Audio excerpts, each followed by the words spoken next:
about to behold, Laird. It is Stretch versus Seagull Joe. New York into MDVA versus MDVA holding down the throne. Who's coming out on top here, man? I don't know. I couldn't tell you. You know, if you want to talk about characters, we know that Seagull Joe is the key to consistency with this Palutena. And then Stretch, whenever they have an advantage state, they can take it for such a long way. It's getting there that's the problem.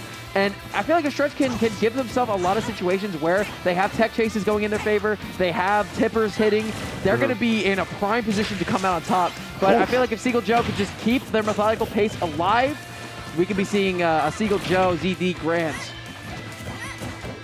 It's going to be, probably might be the first time in a long time that Seagull Joe actually managed to make it this far into bracket. Yeah, I think he's ended like top 3 before, but it's been so long. Yeah.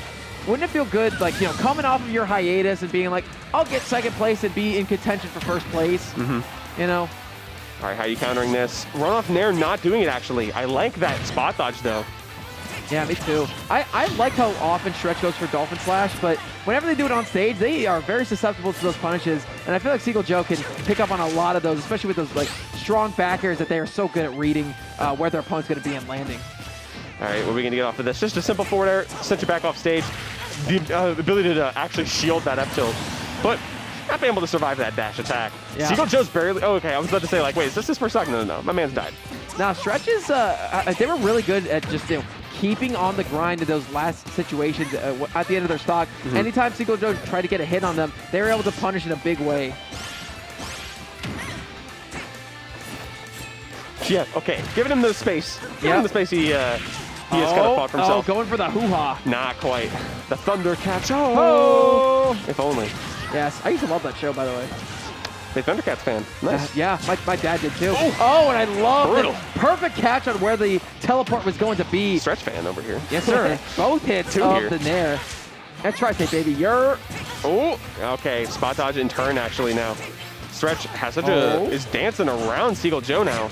Keeping Seagull Joe in the air and forcing them to mash whenever they're trying to land is netted Stretch so much percent. Most of it on this stock, actually, too. So careful to kind of survive. Nice. I bit my tongue on that. I felt like that might have 2 frames, but that's a clincher. Yeah, Seagull Joe still staying alive. One more strong hit from Palu, like a back air or maybe even an up air. Sweet spot in there? No, not quite yet. That was so strong. Seagull Joe kissed that blast zone though. Yeah, he's doing. Oh, but he's doing more than kissing it because he absolutely went all the way, and that is game 1 for Stretch. Seagull Joe and that blast zone are married right now. They did more than kiss. They made it work. I mean, he has a kid, so. They tied the knot. Woo. Wait. What would that look? I don't want to imagine it. So we're going into game number 2 here. I'm imagining Stretch feels pretty good about that one. Yeah, they were hitting their tippers for those kills. Very consistently. And you see he kind of, he wasn't able to in some of the other sets we've seen before, but yeah, it's the Diddy Kong. If at first you don't succeed, play a different character. So says Seagull Joe. Seagull Joe, I was talking to them earlier, and they said, yeah, you know, I would be down for, you know, Wolf later tonight, but it looks like we're getting the Diddy Kong instead. And this character, you want to talk about characters who are having their meta defined right now. Look no further than Tweak, who's been making this character look like a threat. Not to mention other hard hitters like Aaron also in the fray. Yes. But yeah, Seagull Joe does have a solid Diddy on board. You mentioned the Wolf as well. Also, the last time I talked to him, he was also thinking about like trying to play Greninja. So like that's a thing. My man has like 15 different characters. His old wiki article had like 10 different characters as his other main section. Insane. That's awesome. And again, having fundamentals like this guy has means you can wear many hats in a lot of situations. The fundy skills are, of course, fundamental, so they carry over to most characters in this game. Yeah. People call those characters fundies characters. I think Palu's one. I feel like Wolf is one. Palu, Diddy Wolf, is Lucina, definitely one. Diddy, Lucina, Marth, Cloud to a degree. Ow, my knee. I smacked into the table.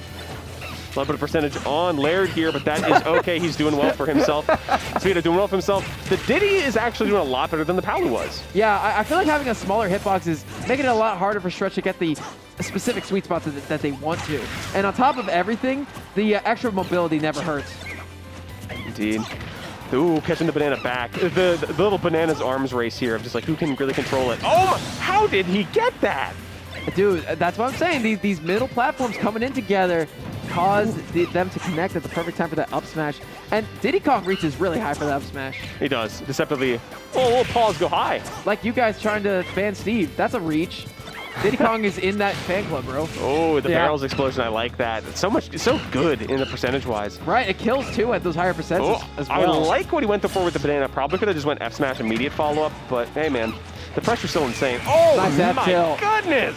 Yeah. Amazing F-tilt. Stretch is back in this thing, but I got to be real with you. I feel like if Seagull Joe can take the stock first, it's going to be a lot more difficult for Stretch because right now they're trying to find their pace in this matchup, but it's you know, and again, this matchup is probably not something that Stretch has too much familiarity with. And the triple-digit deficit is definitely a huge point of contention here for these stocks.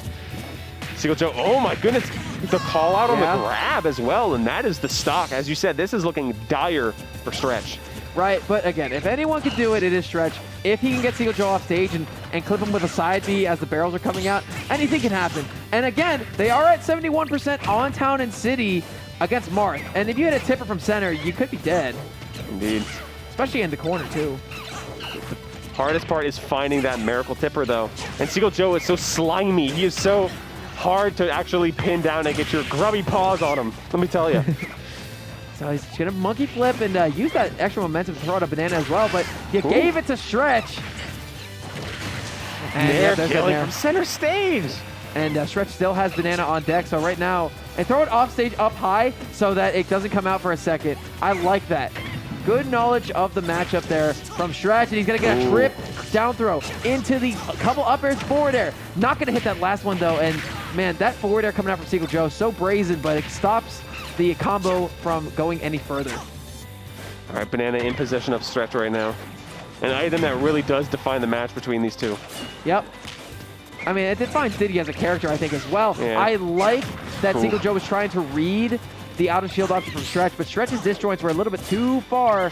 I love the awareness from Seagull to survive that, but he couldn't actually find the follow-up until then, of course, the down tilt up smash to take it. Did you see Stretch holding a peanut? Yeah, he grabbed it when he was getting caught, so shout out to Peanut. Shout out to my favorite little Mac main in the world. Shout out to MDVA's finest. Yes.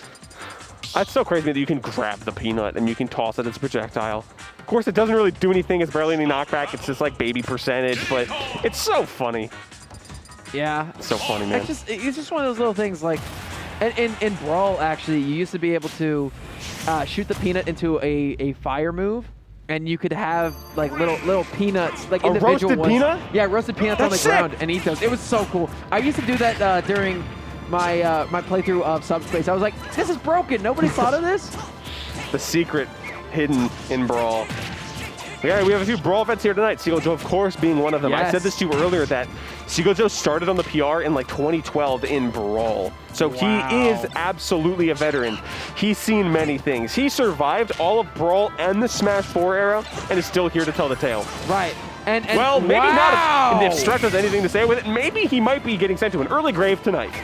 It could be, and man, that would leave a fatherless child in his wake too. Stretch making dreams become true here on the Disney World-esque stage. Whose dream is it to make Seagull Joe's child an orphan? You heartless monsters. Mine. But Stretch is a cold-hearted killer with this Marth. Absolutely, it's so cerebral in their actions and really good at capitalizing on situations in their favor. But Seagull Joe is clinging, grasping at straws to try to get something going on in their favor. And honestly, I feel like this middle platform is making it a lot easier for Stretch to get some consistency going on. Nice parry, couldn't really find anything off of it. Monkey flip. Seagull Joe. Oh, I thought it was so scared for a second. Trying to go for the barrels. If it hit the stage, it would have killed, I think. I think so. The explosion is very strong. It is indeed. Speaking of very strong, he had the double jump, actually. My goodness. Yeah, good save there. Seagull Joe still trying to stay alive a little bit longer. He's doing a good job of making it look easy. But then again, there's a monkey flip. My man's not even mashing. He don't care. Okay, I think they were trying to go for the command grab release, down tilt into up smash. But I like the attempt, but Stretch was there with the punish. Seagull Joe not quite finding the moves to actually seal the deal there. Lap to full percentage is rough, and there it is. 3 stocks to 1 right now. The stained glass coming out. Yeah, first time we've seen this during our block. I think it's the green one. Is it Tear? It's not the green one. No, it's a Roxas? Roxas is red, right? Yeah, it's Roxas. Let's go. Cool. I don't know anything about this game. So. Hey, you're better off. Speaking of someone that did. Oh, Stretch absolutely putting Seagull Joe in the corner. Finally getting it back. Oh, wow. That could've Stretching been his big. lead even further and catching up with the hoe. Down tilt, trying to go for the clip in the stage, and there's a side B. That's just the smart, like, hey, I have an extra stock. You're down there, and I know to exploit your recovery. Let me just bet it all. Yeah, and they still made it back as well. Yeah, there is so much to gain and so little to lose there, really, overall. So a nice way to absolutely push that lead into a game. Stretch up 2-1 now versus Seagull. Yeah. Seagull Joe on the back foot again. The Palutena faltered, then the Diddy showed up. Now the Diddy's faltering. Will he keep it? Will we see the Wolf? It is FD. The Banjo? I could see the Banjo. He plays Banjo. That's. I'm sorry to say, he plays Banjo. See, now he has to look at the character selection and think, ooh, green Marth. Shout out to green melee Marth. Yeah. That's my color. He's doing hand signs right now. I don't know what he's. I'd probably like stretching his hands, you know? He's old. We old. Change stage. Yeah, change of stage. This table's freaking me out. Hang on, let me pull the mat down a little bit. Okay. Oh yeah, there's this bad boy. I think. Simon? Wait. My man's a Belmont. Oh yeah, he also plays Belmonts, by the way, in case you didn't know that. Oh, dude, I love Belmonts in this game. Belmonts are some of the most slept-on hype characters I've seen. There is a lot of applications to play them lame, but my God, all the high-level Belmonts I've seen are so good at closing space and getting these devastating combos. I think the most notable main of the belts we have here is Squid Plumber. Like, not here tonight, of course, but at the same time, ooh, that's rough. Seems like so there are Joe. some in the region, so maybe Seagull Joe got some tips when he's trying his own stretch. I don't know how well he knows the matchup, but it's definitely a different change of pace because Seagull Joe does like playing campy, but this is a different level of campy. Right. And not in the cheesy way. We're talking about just hiding behind your projectiles and your whip kind of way. Setting up a tent, and also that's also an impenetrable fortress. Yeah, I know Battlefield is a very, very good stage for the Belmonts, and not going to get the tipper, not going to kill yet. The up B and a good tech from Seagull or from Stretch. We used to see Stretch going deep for those up Bs, and it was Seagull Joe that time answering in kind.